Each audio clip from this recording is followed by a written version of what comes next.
আজকের বড় আন্তর্জাতিক খবর। ইরানে আবারও বড় ধরনের বিক্ষোভ শুরু হয়েছে। দেশের বিভিন্ন শহরে হাজার হাজার মানুষ রাস্তায় নেমে প্রতিবাদ করছে।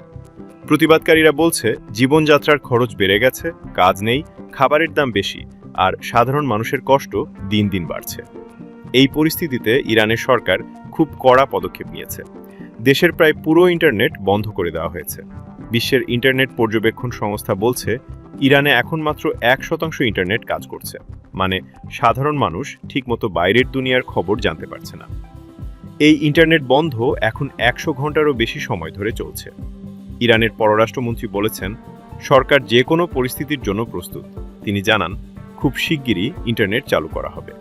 এদিকে আমেরিকার প্রেসিডেন্ট ডোনাল্ড ট্রাম্প ইরানের পরিস্থিতি নিয়ে কঠিন বার্তা দিয়েছেন।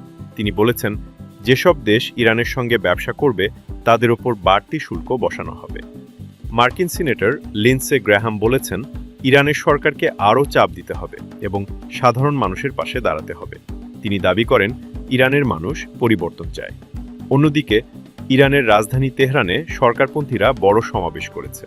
তারা সরকারের পক্ষে স্লোগান দিয়েছে। বিক্ষোভে এখন পর্যন্ত বহু মানুষ মারা গেছে বলে দাবি করছে বিরোধীরা।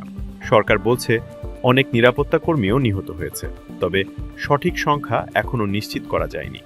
সব মিলিয়ে ইরান এখন চরম উত্তেজনার মধ্যে আছে। সারা বিশ্বের নজর এখন তেহরানের দিকে।